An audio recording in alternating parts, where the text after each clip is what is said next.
Congratulations, you have completed book 3 of Launchpad. Let's dive into the recap. All right, here we are at book 3. Let's dive in. Book 1, what is an entrepreneur? What is a business plan? What goes into a business plan? Book 2, research. How do we go out and get really important information that helps us make decisions about our business, but that also helps other people make decisions about our business? Book 3, how do we now make key decisions about the way our business will be designed? Now, this is very important, and a lot of people leave this work to the end or push it to the side. But this is very important, especially in a world where everything is on social media and everything is centered on a story and a feeling. So let's dive in. What is branding?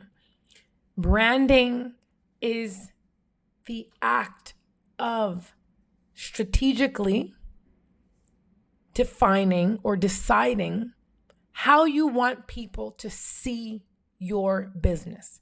It is basically like taking the steps to build your reputation. So when you hear people use the word brand almost to replace reputation, it's because the words are very similar. When you think of Nike, when you think of Netflix, when you think of Starbucks, when you think of Apple, a lot of the things that you feel or think about, I guarantee you, have been intentionally created by the business so that you feel that way. Okay? And this is called brand strategy. A brand strategy is a plan that outlines how a business wants to be seen by its customers and how it will achieve that vision. And so when we're thinking about a brand strategy, we're asking ourselves very important questions. Well, what is my brand purpose? So what is my business purpose? And how do I want my reputation to be seen in the community? What about my vision? What about my values? What about my target audience, right? So target audience, target market, very important. Who are they? What do they care about? Market analysis. Here we go. There's that word. And if you did the work from book 2, you will have information to plug into the section of a brand strategy. Awareness goals. How do I want people to see my business? And what am I going to do to ensure that they see it that way? So in the next slides, we're going to be looking at the example that was provided in book 3, and we're going to go into a little bit of detail. But then finally, what is my brand personality and what is my brand voice? And so here's an example of an actual brand strategy for a food catering business. And I mean, you have access to this example, so you can look through it. But if I were to quickly go through it, you would see there's a purpose, right? What's their purpose? The company's purpose is to provide high quality and delicious food experience for special events. What are their values? Fresh, locally sourced ingredients and exceptional customer service. Just after reading this, you should have feelings about this fake business that's not even real, right? Because that's how we interact with the world around us. It's by stories, it's by words, and it's about the visuals that, are created in our mind when we hear certain words. And that's why wording is really important too as you move forward building your business and building your brand. Target audience in this brand strategy. So this company, they know who their target audience. It's individuals and organizations hosting private events such as weddings, parties, and corporate functions. Their demographics, people aged 22 to 50, making 50,000 to 200,000 and living in Montreal. And psychographics, they prefer vegan dishes. Okay, so we know about the target audience. Now, pop quiz. How could you get this information?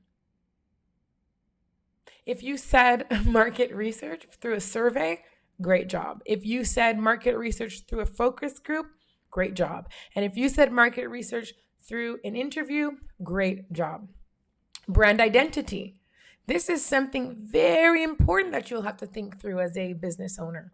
What do you want your business's brand to look like, right? What are the components, the visual components of your business? So that's, a logo, colors, what type of colors. I love doing this with some of my clients, this activity. And often what we'll do is we'll just do some research. There's that word again. And we'll say, what colors represent cool, funky, modern things in life in 2023? And we'll get different colors that pop up, and then we'll explore and we'll find colors that match the person's vision of their business. So it's your logo, color palettes, font, verbal identity. What is the voice? How do you want people to feel after speaking to someone from your business, after looking at your social media page, after buying your product or service?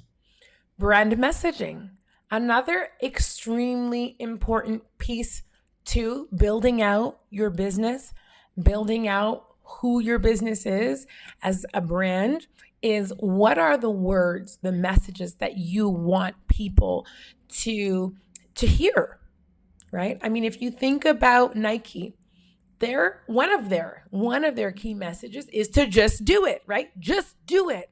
Get out there, be athletic. In their mission, in their vision, in their marketing, in everything that they kind of exude as a company, it's very much get out there, do it, move your body. Lululemon, it's very, for me, in my opinion, we all might have different perspectives of these, really dominant brands in our community. But there's a vibe, there's a feeling, and a lot of that vibe and feeling comes from the messaging that comes out of these companies. And so I want you to look around the room and pick something up and ask yourself, is there a message that you've heard repetitively that surrounds this product or service, right? And if there's nothing, if you've never heard anybody talk or a company talk about a product in your home, then maybe they don't have a brand strategy, right? But if you have, chances are that was a part of their plan. So taglines, core messaging, these are all a part of the branding message. Brand experience. You see, we touched on the UX. So UX is just a acronym for user experience. And it's a way that we describe what is the experience that our customers have when they're interacting with our business. This is really important. And through developing our brand, we're actually forced to ask ourselves what we want for our customers. And so when you think about Starbucks, if you go through the drive-thru or you go into the store, it's a very perky, high energy, happy experience that the workers provide, right? Hey, how are you? Can I get your name for your drink? And then you order your drink. And then on the other side is someone saying, drink for Tanisha. And it's like a whole vibe, right? And so this is what you need to ask yourself. Do you want a vibe? What does that vibe look like? Et cetera, et cetera. And so you should ask yourself what experience you want your customers to have. And a great way to do that is thinking about what points in time your brand or business connects with your client, and what are those other touch points that they will connect with you or you will connect with them throughout their journey as a client. And so, for example, for a food catering business, okay, someone has to look for a food caterer, right? So they're Googling or they're searching on Instagram, and there are a bunch of different companies that pop up. What do you want your brand or your business, how do you want it to stand out in that experience? That user is searching for a catering service. How do you want to stand out? Maybe you want your logo or your name to be something that pops so that it stands out from the rest. Okay. They click on your page or they click on your website. Now, what do you want them to see? I want them to feel like this company is fresh and yummy and healthy and made the day of delivery. Okay, well, how do you build or design your webpage or your social media account so that they feel that, right? So this takes some thinking. What could you do? Okay, I want water. I want splashes of blue and green and fresh vegetables and maybe a video of a chef chopping up fresh fruits and vegetables. Now we're getting into the user experience. We're touching on our identity, etc. Then perhaps after that, they have to click place an order, right? So where's that button going to be? Is it going to be a big fat green button that says start your fresh catering journey now? Maybe it's going to be a button that says impress your guests now or start the journey to impressing your guests. What vibe do you want that person to feel? So it's really thinking deep about that experience with your company. Consistency. This is key. And this is, a theme that goes throughout every part of your business. And we touched on this definitely when we talked about characteristics of entrepreneurs. How can you provide consistency through your brand, right? And so that means making sure that all of your staff, your email signatures, your social media pages, every touch point for your client has the same messaging, same colors, same logo, et cetera, and et cetera. And then finally, a very, very important part to any plan you do, business plan, strategic plan, marketing plan, sales plan, is being able to monitor and adapt. All right, I hope this recap provided some value, and definitely don't hesitate to reach out if you need some more clarity on how to design your business.